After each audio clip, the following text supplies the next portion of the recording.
तो यहाँ अब पांचों यज्ञ ये ट्रीटमेंट करना अनिवार्य है आपका। पांचों यज्ञ भी करनी पड़ेंगी। एक यज्ञ है धर्म की, जैसे दान करते हो भक्त, इसमें से आपका यहाँ भंडारा चलता है, आश्रम बनाया जा रहा है, आपकी रजाई गद्दों का व्यवस्था होती है, दुखी आत्मा आती है, आते यहाँ शांति प्राप्त होती है, भगवान की कथा सुनते हैं, तो आपके द्वारा दिया गया दान आपको आबाद कर देगा। ये स्थान है वो दान करने का। और एक जगह धर्म की, दूसरी जगह ध्यान, परमात्मा का जो याद बनी रहना, उसकी भूल ना पड़े, उसकी रह रह कर याद आवे। This is meditation. वो हठ योग मेडिटेशन नहीं बख्शंतों का, ये सहज समाध है, सहज ध्यान है, ये इसको ध्यान बोलते हैं। तीसरी यज्ञ हवन की, यहाँ पर देसी घी की जोत जलाई जाती है, ये हवन यज्ञ होता है। और चौथी यज्ञ प्रणाम, जैसे आप दंडवत प्रणाम करते हो, ये भी एक यज्ञ बनता है। और पांचवी यज्ञ है ज्ञान की, स्वाध्याय करना, सत्संग श्रवण करना, ये ज्ञान यज्ञ है। तो जैसे ये ज्ञान यज्ञ करते रहे उसका भी लाभ है, लेकिन जब तक ये नाम नहीं होगा ये तो ग्लूकोज है। ये पांचों यज्ञ समझो ये ग्लूकोज है, और केवल सपोर्ट शरीर को देने के लिए, रोग नाशक नहीं है। इसके लिए ये मंत्र, जो मंत्र है ये रोग नाशक है, और इनके बिना कोई लाभ नहीं। तो ये पांचों यज्ञ और साथ में ये मंत्र ओम, ये हम ब्रह्म को दे देंगे, इसको छोड़ देंगे, इसका प्रतिफल हम नहीं लेंगे। और जो प्रथम मंत्र आपको दिया जाता है उसकी, और साथ में ये यज्ञों का, हमने जितनी आवश्यकता होती है परमात्मा हमें यहाँ उनसे में से देते रहते हैं। हमारे बहुत, जब हम मर्यादा में रहेंगे, ये सत्साधना करेंगे, तो परमात्मा ही हमारे सब भक्ति की रक्षा करता है। योग अक्षेम यानी भक्ति की रक्षा वही करता है, हर तरह से सुचारू रखता है, हमें व्यर्थ धन नहीं करने देगा।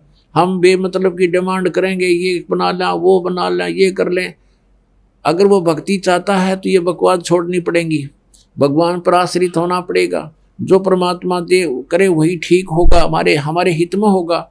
जैसे आप जी हॉस्पिटल में पहुंच गए डॉक्टर के पास, अब डॉक्टर ने आपको एडमिट कर लिया, तो वहां मरीज की नहीं चल रहा, बिल्कुल भी मरीज की नहीं चलेगी, वहां डॉक्टर की चलेगी, और डॉक्टर की चलने में हमारा हित होगा। अब आप चाहते हो कि मैं थोड़ी सी चीनी खा लूं, डॉक्टर कहता है आपको शुगर ज्यादा है, ये नहीं टच करना, और आप फिर भी खाते हो तो मरो। आपको बीपी हाई हो गया और आपको मना किया है कि नमक नहीं खाना, घी नहीं प्रयोग करना, और आपकी फिर भी इच्छा है कि घी खा लूं, तो डॉक्टर तो अलाउड करे नहीं, और फिर भी तुम खावा तो मर भाई। तो ऐसे ही यहाँ आप प्रथम बार तो जो प्राणी आते हैं वो दुखी आते हैं कि हमें तो संकट का निवारण हो, हमारे दुख दूर हो, हम धनी हो जाएं। तो ये तो आप पल्ला गांठ लगा लो, ये तो होंगे ही होंगे, आपका संकट भी दूर होगा, आप धनी भी हो जाओगे, क्योंकि ये प्रोसीजर अकॉर्डिंग टू द शास्त्र है, ये शास्त्र अनुकूल साधना, भगवान का विधान है कि इससे तो लाभ होगा ही होगा आपको। लेकिन केवल ये ज्ञान इसलिए दिया जाता है आप इन्हीं तक सीमित ना रहना। आज एक संकट निवारण हो गया आपका और आप चले गए, ठीक हो गया, हमें राहत होगी, हमें क्या आवश्यकता हो जाने, और फिर 20 और आ जाएंगे कर्म के पता नहीं कितने, फिर उनको कौन खत्म करेगा। तो यहाँ आपके जीवन में आने वाले प्रारब्ध के अंदर भी जो कांटे पाप कर्मों के हैं वो भी इन एडवांस खत्म किए जाएंगे, और आपको जो आवश्यक वस्तु होंगी वही दी जाएगी, और आप बेमतलब की वस्तु मांगोगे भगवान नहीं देगा, जो आपके इस उपचार में बाधक होगी। पुणात्मा, इतना ज्ञान दास आपको बता रहा है।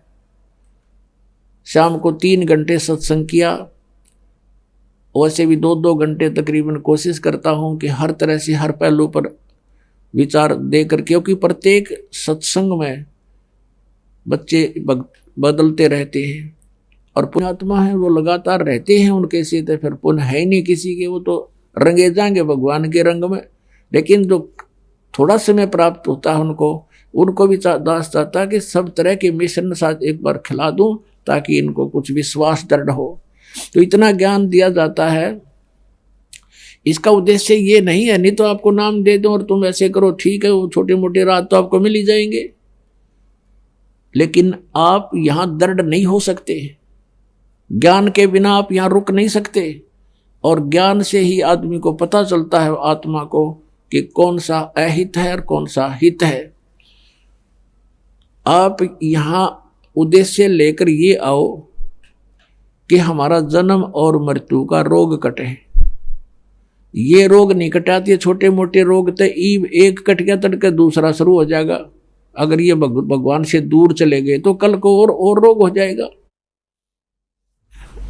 तो हमने परमात्मा की शरण में रहना है, और जो आपको आवश्यक वस्तु होंगी देगा भगवान, आपको अवश्य देगा, और ना भाग्य में होगा तो भी देगा। लेकिन हमारी इच्छाएं बहुत सीमित हों। परमात्मा ने उदाहरण दे रखा है, स्वयं एक मजदूर बनकर रहे, जुल्हा बनकर रहे, झोपड़ी में रहे, और हमें ये उदाहरण देने के लिए कि गरीब से गरीब आदमी भी परमात्मा पा सकता है।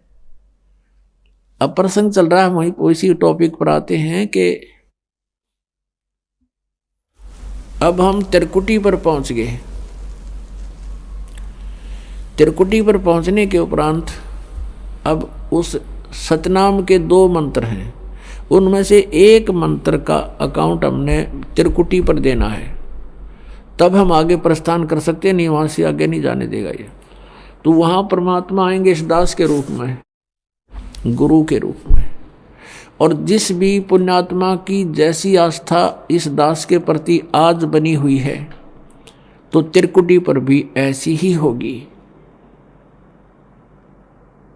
इसलिए परमात्मा कहते हैं, गुरु मानुष कर जानते ते नर कई अंधे हैं वो, और महादुखी संसार में फिर आ गई यम के फंद। आपने गुरुजी को परमात्मा के तुल डील करना है। ये दास भगवान नहीं है, मुझे अपनी औकात का खूब पता है, लेकिन आप जी ने इस दास को एज ए रिहर्सल और इस जन्म मृत्यु के रोग की इस प्रॉब्लम को सोल्व करने के लिए, हल करने के लिए मानना पड़ेगा गुरु जी हमारे भगवान हैं। अब जैसे एक ऋण, गणित के अंदर ऋण का एक प्रश्न आता है, उसमें मूलधन ज्ञात करना होता है। वो मूलधन करोड़ों अरबों का होता है, रुपए का। उस करोड़ों अरबों रुपए के मूलधन को प्राप्त करने के लिए सपोज करना पड़ता है, मानना पड़ता है, मान ले मूलधन 100 रुपये, और फिर उससे हमारी वो प्रॉब्लम सोल्व हो जाती है। फिर उस 100 रुपये मूलधन नहीं है, लेकिन 100 रुपये मूलधन माने बिना वो उस प्रॉब्लम हल नहीं हो सकती, वो प्रश्न हल नहीं हो सकता। और 100 रुपये मूलधन मानते ही वो प्रॉब्लम हल हो जाएगी, और वो मूलधन मिल जाएगा जिसकी हमें तलाश है। तो इस दास को आप जी ने गुरु को सपोज करना पड़ेगा, गुरु इज गॉड, और ऐसे नहीं मानोगे तो आप फिर जहां भगवान होगा इस दास के रूप में, क्योंकि परमात्मा ने आपके पहचानो। अगर दूसरे रूप में खड़ा होगा तो आप बात भी को नहीं करो, और इस दास के रूप में आएगा तो आप जाते ही दंडवत प्रणाम करोगे, जैसी आपकी आस्था, यानी वो फिर अंतःकरण देखेगा। यहाँ तो आप झूठ भी बोल देते हो, कोई बीडीपी है वो भी नहीं करना जी, ठीक से मेरा नाम, मैंने कोई मर्यादा भंग नहीं करी, या कोई और अन्य पूजाएं करता है साथ में, तो वो तो वहाँ जाकर तो आपके समक्ष फिल्म चल पड़ेगी, और आपका कैसा भाव है गुरु जी के प्रति वहाँ पता लग जाएगा। गुरु मीन भगवान के प्रति। तो वहाँ अगर आपके मन में दोष रहा तो आप वहाँ से रिजेक्ट हो जाओगे। और कहते हैं वहाँ का गिरा फिर नहीं जाता, वहाँ का गिरा वापस नहीं जाता फिर कभी भी। ऐसा बुरा हाल हो जाता है इस प्राणी का, जब इतना कुछ यहाँ करवाया जाता है, समझाया जाता है, और फिर हम वही गफलत करते हैं, तो फिर अपनी करी कराई भक्ति का नाश हो जाता है। त्रिकुटी पर जाकर के परमात्मा आएंगे वह बहुत बड़ा मेला लगा होगा, इंटरनेशनल एयरपोर्ट है, जैसे को विष्णु जी का उपासक है वो भी वहाँ खड़ा होगा, शिव जी का उपासक है वो भी वहाँ खड़ा होगा, और ब्रह्मा जी का उपासक है वो भी वहाँ खड़ा होगा, दुर्गा का उपासक है वो भी वहीं होगा, ब्रह्म का उपासक भी वहीं होगा, और पूर्ण परमात्मा का उपासक भी वहीं खड़ा होगा। अब वहाँ बहुत बड़ा भीड़ होगी, मेला होगा। आप खोजोगे कि गुरुजी कहाँ हैं हमारे, तो गुरुजी दिखते ही आप दौड़े जाओगे, दंडवत प्रणाम करोगे, फिर परमात्मा आपको साथ ले जाएंगे कि आ जाओ तुम्हारा अकाउंट क्लियर कराते हैं। फिर जाएंगे धर्मराज के पास, यहाँ का जो अकाउंट रखता है न्यायाधीश, उसके पास ले जाकर परमात्मा कहेंगे जी इनका हिसाब करो, ये आपके ओम नाम की कमाई इनकी इतनी है, इतने इनके यज्ञ हैं, ये अपना डिपॉजिट करो और इनका कैंसिल करो, इनका ऋण जितना भी आपका है। और जो रही पाप, वो परमात्मा के पास शक्ति है, वो पाप नाश हो जाते हैं इस सतनाम के दूसरे मंत्र से और सार नाम के मंत्र से। ये हमारे पाप नाश होते हैं इनसे, दोनों के योग से, अकेले से नहीं होते उसके। तो पाप हमारे नाश मिलेंगे, पुण्य जो के तो वहां विद्यमान मिलेंगे। तो वो काल के ब्रह्म से, वो ब्रह्म नहीं आता सामने, वो धर्मराज छोड़ रखा उसने कि ये काउंट करेगा, उसको हिसाब दे देंगे। फिर त्रिकुटी से आगे चलते हैं, फिर हम ब्रह्म रंध्र की ओर। अपने आत्माओं, काल ने बहुत ज्यादा जुगाड़ जोड़ रखा है, और जो ज्ञान हमें प्राप्त है अभी तक पता था, वो बहुत ही सीमित ज्ञान था। अब जैसे यहां से त्रिवेणी होती है, त्रिवेणी 3 रास्ते हैं, आगे चल के त्रिवेणी का जो मध्य का रास्ता है उसको पार करके हम त्रिकुटी पर जाते हैं, और वहां फिर त्रिकुटी से आगे फिर ऐसे ही 3 रास्ते हैं। वो मध्य का रास्ता है, वो ब्रह्मरंध्र, सेकंड ब्रह्मरंध्र है, जो काल के निज लोक में प्रवेश करता है। अब ये ब्रह्मरंध्र मान रहे थे 10वां द्वार, 10वां द्वार, हमने 12वें द्वार को पार करके सतलोक जाना है। तो वहां पर धर्मराज का हिसाब करवा के फिर हम प्रवेश करेंगे 11वें द्वार में, इस अक्षर पुरुष के लोक में। अक्षर पुरुष का लोक यानी स्थान 7 संख ब्रह्मांड का है, उसके अंदर से हमने जाना है। तो उसका ऋण हमारे ऊपर, वो सिर्फ इतना ही टैक्स हो जाता है, वहां से वहां तक जाने का उसका किराया है, सतनाम के दूसरे मंत्र का जो तत्व है उसका। तो वो परब्रह्म के लोक में हम इसको दे देंगे, परमात्मा साथ रहेंगे।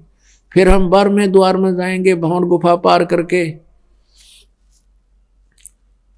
और वो सतलोक प्राप्ति होगी उस तीसरे मंत्र सार नाम से।